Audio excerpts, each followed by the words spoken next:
A primeira-dama Janja da Silva rebateu hoje as acusações de que ela teria cometido uma gafe durante a viagem presidencial à China na semana passada. Janja assumiu que realmente falou sobre o TikTok e reafirmou que não se calará. O depoimento dela foi durante um evento em Brasília.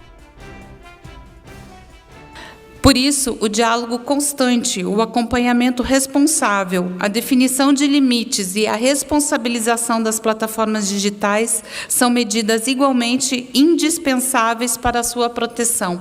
E aqui eu faço outra pausa para falar que em nenhum momento eu calarei a minha voz para falar sobre isso. Em nenhum momento, em nenhuma oportunidade. Não há protocolo que me faça calar se eu tiver uma oportunidade de falar sobre isso com qualquer pessoa que seja, do maior grau ao menor grau, do mais alto nível a qualquer cidadão comum. Então, eu quero dizer que a minha voz, vocês podem ter certeza que vai ser usada para isso. E foi para isso que ela foi usada na semana passada, quando eu me dirigi ao presidente Xi Jinping, após a fala do meu marido sobre uma rede social. Então, eu quero dizer que eu, como mulher, não admito que alguém me dirija dizendo que eu tenho que ficar calada. Eu não me calarei quando for para proteger a vida das nossas crianças e dos nossos adolescentes. Bom, e o vazamento do episódio, inclusive, irritou o presidente Lula, que questionou os ministros mesmo antes de voltarem aqui para o Brasil. Você sabe, a primeira coisa que eu acho estranho é que como é que essa pergunta chegou à imprensa? Porque estava só meus ministros lá, o Alcolumbre e o Omar. Então alguém teve a pachorra de ligar para alguém e contar uma conversa que teve num jantar em que era uma coisa muito, mas muito confidencial e uma coisa muito pessoal. E depois, eu que fiz a pergunta, não foi a Janja. Eu que fiz a pergunta. Eu até fico perguntando, que eu vi na matéria que um ministro estava incomodado, ficou incomodado. Se o ministro tivesse incomodado, deveria ter me procurado e pedido para sair. Eu autorizaria ele sair da sala. Veja, eu fiz uma pergunta para ele, eu não fiz uma pergunta, eu perguntei ao companheiro Xi Jinping se era possível ele enviar para o Brasil uma pessoa da confiança dele para a gente discutir a questão digital e, sobretudo, o TikTok. E aí a Janja pediu a palavra para explicar o que está acontecendo no Brasil, sobretudo contra as mulheres e contra as crianças. Foi só isso. E ele disse uma coisa que era o Brasil tem o direito de fazer a regulamentação. Ainda bem que estava o Elmar, estava o Elmar em nome da Câmara e o Davi, que sabe que nós temos que regulamentar. Não é possível a gente continuar, com as redes digitais cometendo os absurdos que comete e a gente não tem a capacidade de fazer uma regulamentação. Então, para mim, foi uma coisa simplesmente normal e ele vai mandar uma pessoa. Isso que importa, ele vai mandar uma pessoa especialmente para conversar conosco sobre o que a gente pode fazer, nesse mundo digital. É isso que aconteceu. Nada mais do que isso. Eu não sei por que alguém achou que isso era novidade e foi falar para a imprensa. Não sei, sinceramente eu não sei. Mas de qualquer forma, já saiu, então é isso. A pergunta foi minha. Eu não me senti nem um pouco incomodado. O fato da minha mulher pedir a palavra é porque a minha mulher não é cidadã de segunda classe. Ela entende mais de rede digital do que eu e ela resolveu falar. No caso do presidente chinês enviar alguém aqui para nos ensinar a tratar a questão de rede social, naturalmente lá na China a gente sabe como é que funciona. Lá é censura absoluta, né? E essa não foi a primeira vez que Janja emitiu opiniões. Em novembro do ano passado, o caso que ganhou maior repercussão, notoriedade, foi durante a cúpula do G20 no Rio de Janeiro. Na ocasião, a Janja insultou o bilionário Elon Musk durante um evento paralelo com a sociedade civil. O caso, naturalmente, ganhou muita repercussão. E tem se falado bastante, né, sobre esse perfil da primeira-dama, o perfil da Janja nas redes sociais. E as falas dela acirram uma discussão sobre qual é o papel da primeira-dama, né? Vamos lá para Brasília? Larissa, vocês que acompanham de perto aí os bastidores da política, né? Como que vocês entendem, como que vocês enxergam aí o papel, a função da primeira-dama? Cabe de fato aí a Janja fazer esse tipo de colocação, quebrar protocolos? Olha, Síria, eu acho que essa pergunta sua e a nossa reflexão, né? A gente pode dividir em duas partes, dois momentos, talvez, né? A primeira é a questão da legislação por si só, né? Se a gente busca na legislação brasileira qual é a função da primeira-dama ou o que está previsto em termos de cargo, em termos de função mesmo, se vai ter salário ou não, ou seja, não existe uma previsão na legislação brasileira atualmente sobre o que a primeira-dama deve ou não deve fazer, se ela deve receber um cargo público ou se ela não deve receber. Isso não está previsto. O que a gente percebe, o que a gente tem visto em relação aos últimos mandatos presidenciais é que as primeiras-damas elas acabam se envolvendo com questões específicas com as quais elas tenham mais familiaridade ou mesmo algum tipo de relação. Se a gente pega, por exemplo, a ex-primeira-dama Marcela Temer, ela foi embaixadora daquele programa Criança Feliz,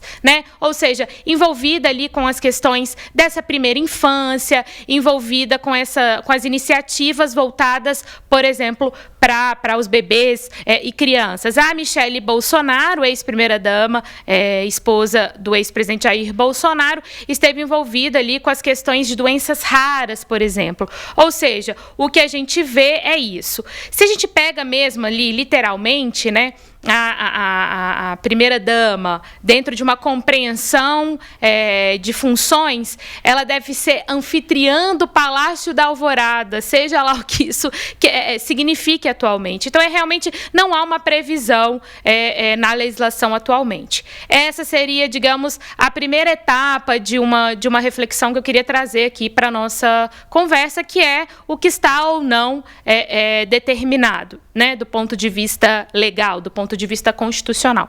A outra parte, eu acho que a gente pode pegar para avaliar e para discutir a situação do governo como um todo e como o que a primeira-dama faz ou não faz, diz ou não diz, acaba tendo um impacto muito grande em relação ao governo federal. E aí a gente precisa partir do pressuposto que temos um governo federal com uma imagem extremamente fragilizada, temos um governo federal que trocou ali o comando da comunicação justamente na tentativa de melhorar, de alinhar, de aprimorar essa comunicação, principalmente com o cidadão, essa comunicação direta, né? E a gente tem visto um governo que está fragilizado e continua vivenciando episódios que acabam contribuindo para uma maior fragilidade de tempo em tempo. Basta a gente pegar toda essa fraude do INSS e como isso atingiu em cheio o governo federal, mas tivemos outras questões, como a questão da regulamentação do PIX e outros temas. Então, quando a gente pega, num contexto geral, esse governo federal já fragilizado e que busca a todo momento melhorar sua imagem, e a gente conversava disso aqui na semana passada, como que o governo acaba sempre adotando uma postura reativa e não propositiva, né? Qual é o impacto e como, então, a gente deve avaliar essas falas, essas declarações da Janja. O que a gente tem visto cada vez que ela fala algo que gera muita polêmica, acaba contribuindo para críticas, para que as críticas ao governo aumentem, e aí o que acontece? Acaba dando munição para a oposição, né?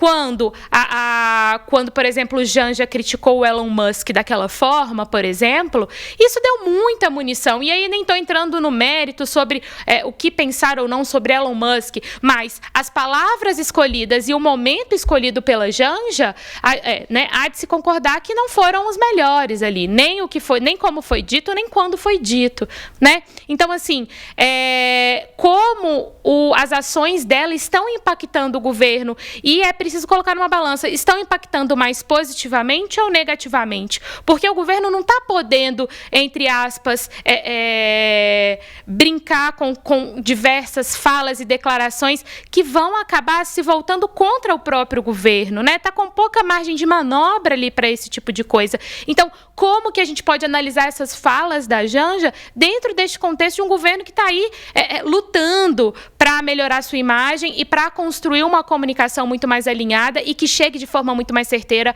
ao cidadão comum? Então, acho que a gente pode dividir, né, entre esses dois pontos, gente, e se cabe, de fato, alguma regulamentação a essa altura do campeonato, né? Alguma definição ali, alguma emenda constitucional, algum projeto de lei para definir o limite de uma atuação de uma primeira-dama, ou o que ela deveria fazer enquanto está neste posto de primeira-dama? Muitas reflexões, eu acho que esse tema acaba trazendo para a gente, André e Síria. Você falava da questão do papel, né, da primeira-dama, fica essa reflexão, e aí a gente traz aqui outras primeiras-damas, né, as mais recentes aí. Nós tivemos Michele Bolsonaro, comunicativa, discreta, mas, no entanto, menos combativa, né, que o presidente Jair Bolsonaro, e as aparições da Michele, elas giraram muito em torno aí, principalmente lá na campanha, né, do presidente Jair Bolsonaro, e as aparições dela todas voltadas em torno de políticas públicas para pessoas com deficiência, né, e do apoio também a comunidades cristãs. Ela é intérprete de Libras também, ganhou muita notoriedade, como eu disse, na campanha de Jair Bolsonaro. Temos também a Marcela Temer, ganhou muito destaque pelo trabalho dela em políticas sociais também, né, em especial com foco no bem-estar e no desenvolvimento, né, de políticas para pessoas com deficiência também. Ela foi nomeada, inclusive, embaixadora do programa Criança Feliz. Ela liderou promoção de ações voltadas aí ao acompanhamento e apoio de crianças em situação de vulnerabilidade. Ela liderou o programa de uma das principais iniciativas da gestão do Michel Temer, né?